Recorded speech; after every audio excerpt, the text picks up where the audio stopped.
It's Mike Franklin, a property tax guy. Today, I'm going to talk about a case I had in the town of Canajoharie, Montgomery County. Kind of crazy. Basically, the town applied an equalization rate. They hadn't done a revaluation since 2016.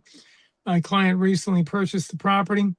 There's an appearance that they pinned the purchase price in violation of Welcome Stranger or PTL 305, non-uniform percentage of value. The town argued that that they had that the state had established a 75.1% equalization. So the town, added the 24% across the board to all the properties to uniformly assess their property tax roll. And that is a uniform method. It is a lawful method, but it's not a proper valuation method. But also, that's what it is that they alleged that they did. I was able to get through the Freedom of Information law, the assessor's change report for all the properties in the town. And they weren't all increased to 24.9%. Some were 8, some were 50, some were 23, like my client. They're all over the place. So obviously, it was not done in a uniform fashion. They just kind of clicked and made it fit. They also admitted to individually assessing, changing land assessments. That is not uniform. It's a violation of RPT 305. They also violated New York State FOIL. They were supposed to get me the data back in June.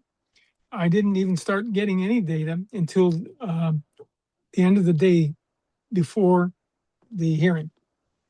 That's a violation of Public Officers Law 89.3A. They used other people's photography and assessment write-ups, their copyrighted material. That's a violation of U.S. copyright law. And they're just on a roll and don't want to negotiate until a half an hour before the hearing, when I get a call from their attorney. Wants to make a deal. He wants to haggle a little bit. And well, because I didn't get the assessor's data as I'm entitled to by law, I had to parse the county records, and I had to do some AI analysis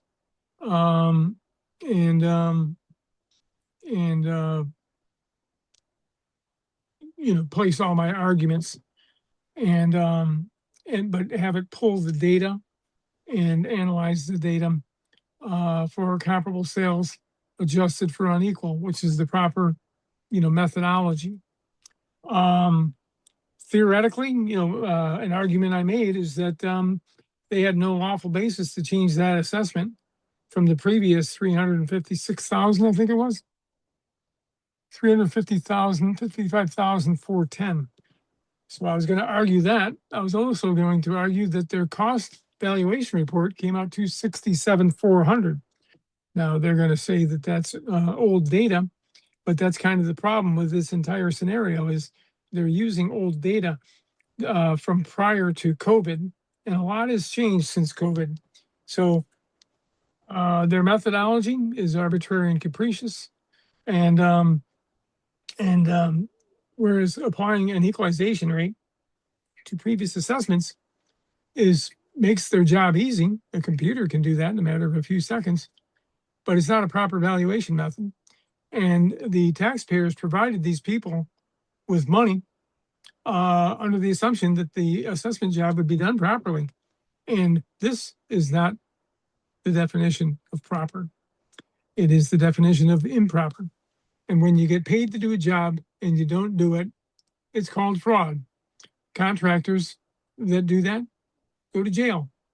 And that's what transpired here. So I put down this argument, and so I had three scenarios. Cost, $267,400.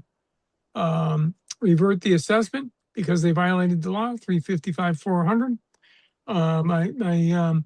the AI analysis of the data came out 417,903. Also adjusting for the residential assessment ratio, 98.33% that I got from the state website. And so, it's what I've provided here is a lot of data. And I provided the hearing officer what I did get from the assessor a bit late in the day yesterday.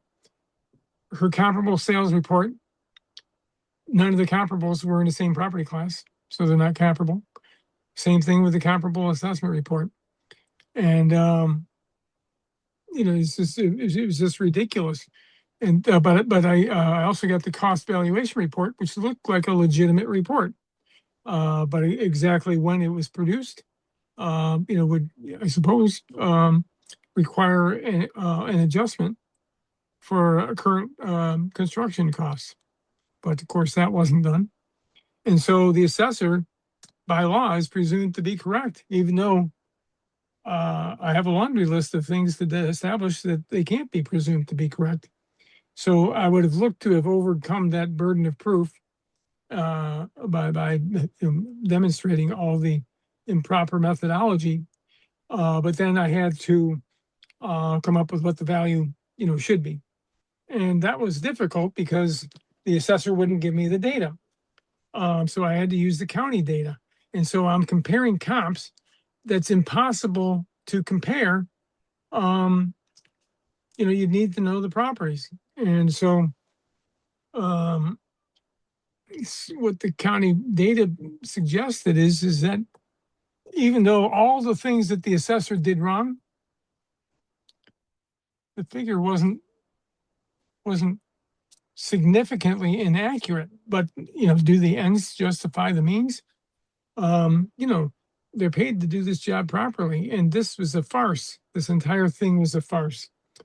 And the town of Kanajahari needs to train their employees regarding FOIL and how to respond to them properly. They need to insist that the assessor follow the law as it pertains to RPTL 305, and they need to do a revaluation post-COVID. It's okay to apply equalization rates for a couple of years, but not in 10 years or 30 years like the city of Syracuse. It's just things just get out of whack over time, and so the entire role is in disarray. And then they just want to deny, and claim that they're always right when clearly they're not. So, but anyway, this was the analysis I generated, and had they given me the FOIL data, it wouldn't have had to be this extensive. We could have just compared apples and apples. But here's an opinion of counsel about the assessor would have to, at the hearing, when challenged on the welcome stranger, she'd have to demonstrate at the hearing how she came up with this value.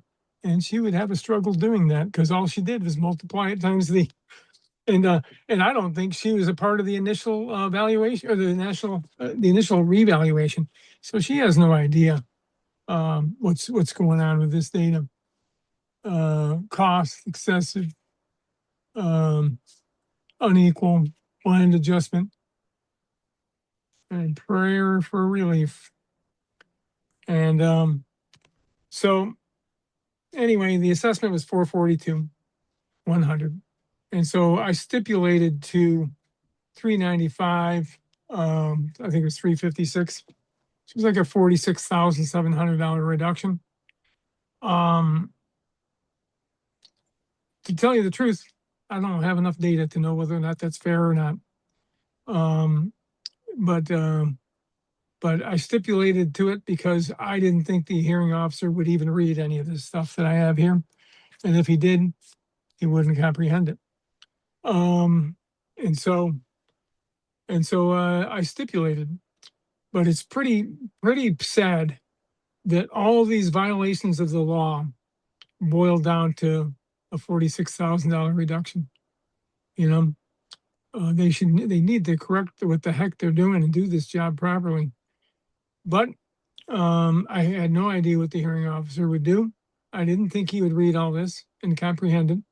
And so I was afraid my client would get nothing. Well, that would be an outrage.